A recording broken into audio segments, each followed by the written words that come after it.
tó fẹ́ bọ́ nínú ìdààmú orílẹ̀-èdè yìí ààrẹ Ahmed Bọ́lá Tinubu.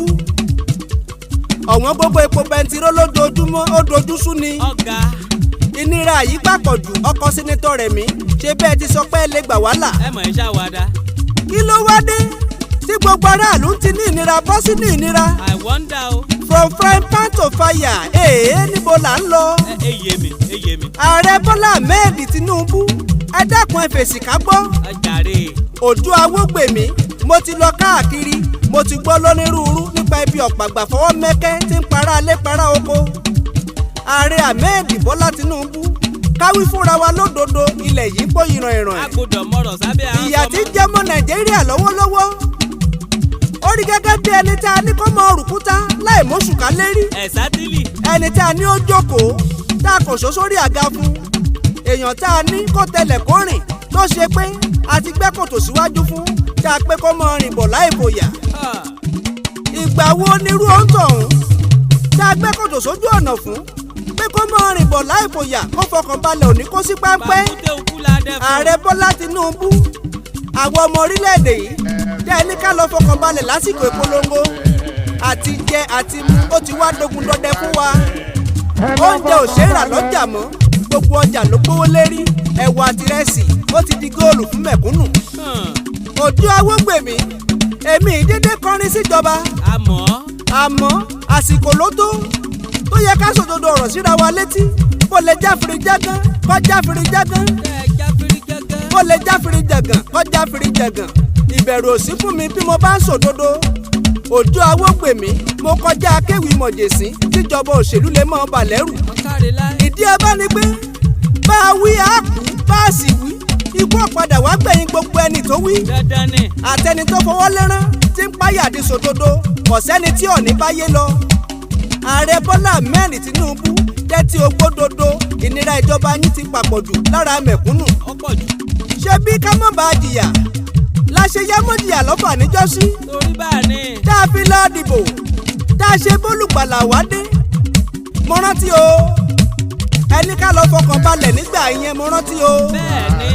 ọ̀rọ̀ tẹ́ ẹ fojoojúmọ́ kan lórí ni bí mo bá purọ́ ẹ dákun ẹ pè mí lẹ́jọ́ ọlọ́kọsílẹ̀ rẹ̀ tọ́pọ̀. ọkọ̀ purọ́. ọlọ́lá wa ààrẹ kí wá ní fáàrí èsúrú tá a gbìn tí ń so gùdùgùdù. ẹ mọ̀ yé mi. kí ni lárí igi obì tí ò so fún ni jẹ. àǹfààní wo ní bẹ nínú obì tá a pa tí ọ̀láwé. kí ni lárí ẹni agbójúlé tọ́wọ́ ajá ni kulẹ̀ sínú ọ̀fìn. ẹ wò ó ọ̀wọ́n gbogbo epo bẹntiró lásìkò yìí.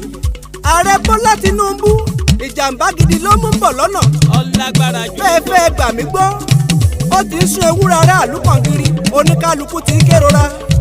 ààrẹ ẹ jẹ́ yà tètè gbé ìgbésẹ̀ lórí ọ̀rọ̀ yìí kẹ́dọ̀wọ́ epo padà sẹ́yìn. ṣé ká wá pé akitiyan yín ọ̀já mọ́ nǹkan kan ni ààrẹ wa. ẹ ti já mọ́ lórí. àbáwọ̀ kan bẹ tí wọ́n farapamọ́ ń dààmú ìlàkàkà ìjọba. I wonder. Fẹ́mi Gbàjàbíàmílà bẹ́ẹ̀ bá dá wọn mọ̀ ẹ dárúkọ wọn ká gbọ́ ta ni ò jẹ́ kọ́kọ́ ìtẹ̀síwájú ìjọba yín ó lọ gere. bí ọkọ̀ kẹ́lí fún ẹ pọ̀mpù. bó bá wá ṣe pẹ́yìn ìjọba fúnra yín ni dájúdájú ẹ̀kúndú òṣùwọ̀n. nǹkan ń da gẹ́gẹ́ ẹ sì tún pé ká sì lọ fọkàn balẹ̀. ẹ jọ̀ọ́ ká lọ fọkàn balẹ̀ dọ́jọ́ wo. ṣé ó dìgbà tí gbogbo olókoòwò bá kó gbá wọlé tán ni àbí tí gbogbo iléeṣẹ́ aládàáni bá wọlé tán tí gbogbo òṣìṣẹ́ ń kúkú ẹ̀tọ́jọ́ nítorí ebi tí digunjalè gbàgbóró ilẹ̀ yìí tán bóyá ká sì lọ fọkàn balẹ̀ dàsìkò táwọn ọmọ fẹsẹ̀ rìn láti Ìbàdàn lọ Kútúwéńjì táwọn ọmọ mu yẹ̀pẹ̀ bí ẹni mu gàárì kò yé èèyàn. ẹ̀yin ọba wa oníkálukú mọ́wọ́ lẹ́rán ẹ̀ wí nǹkan kan ẹ̀yin ọba wa. ìsọ̀rọ̀ sókè. ẹ sì bájọba sọ̀rọ̀ bóyá wọ́n lè gbọ́ bó sì jẹ́ bẹ́ẹ̀ ni ẹ bá wa bẹ Bọ́lá Ahmed Tinubu kó máa yé rọgbọ fún wa ebi paráàlú ìlú le. ebi ń pa wá. bàbá wa Onírìṣà Sultan ti Sókótó ọba Benin ẹ bá wa bẹ Bọ́lá Tinubu Ahmed. ààrẹ Bọ́lá Tinubu ṣé bá wa yín ni lájọ lọ fẹ̀hónú hàn níjọ́sí lọ́dún tí Goodluck Jonathan ṣèjọba nítorí pé Jonathan fowó kún owó epo látòrí 87 naira per litre sí 145 naira per litre. ṣé bẹ́ẹ̀ sì rántí ẹni ò yẹ kí wọ́n sọ sọ́bsidì lórí epo pé kí wọ́n bá yọ sọ́bsidì tán para ó tumùtumù wà. ìdùnnú ńlá ló jẹ́ fún gbogbo aráàlú pé dídé tẹ́ ẹ dé sípò ààrẹ ilẹ̀ yìí ipò tí Jonathan wà níjọ́sí sọ́bsidì ọ̀hún lẹ kọ́kọ́ yọ dànù sígbó aráàlú jójójó aráàlú yọ̀yọ̀yọ̀ wípé àwọn ti ní òwí bẹ́ẹ̀ ṣe bẹ́ẹ̀ níjọba bẹ́ẹ̀ ṣe yọ sọ́bsidì tán ìyà ti dópin fún gbogbo ọmọ Nàìjíríà bẹ́ẹ̀ láàrò àṣé ẹgbìnrin ọ̀tẹ̀ bá a ti gbàkan lọ̀kọ́ rúwé ewé àgbọn lọ̀rọ̀ ọ̀hún tá a fẹ́ kó dẹ̀ kí n lè sí i bí mo ti kọrin lọ́wọ́lọ́wọ́ ìyà tí ń jẹ́ mẹ̀kúnnù òṣè fún sọ́bsidì tẹ́ ẹ yọ wà láìtàláì àkútẹ́ epo ni tó bá ṣe pé ká dá a padà ni ó ṣàǹfààní fáráyé ẹ dá a padà láì bẹ̀ṣùbẹ̀gbà. ìjọ ìbá dá padà o. ọlọ́lá wa ààrẹ Bọ́lá Tinubu ìtìjú ńlá gidi ló jẹ́ péjọba Nàìjíríà wọn ò ní bùdó ìfọpo tó ń ṣiṣẹ́ lọ́wọ́lọ́wọ́ ọ̀gá Dangote refinery tí wọ́n fi dá wa lójú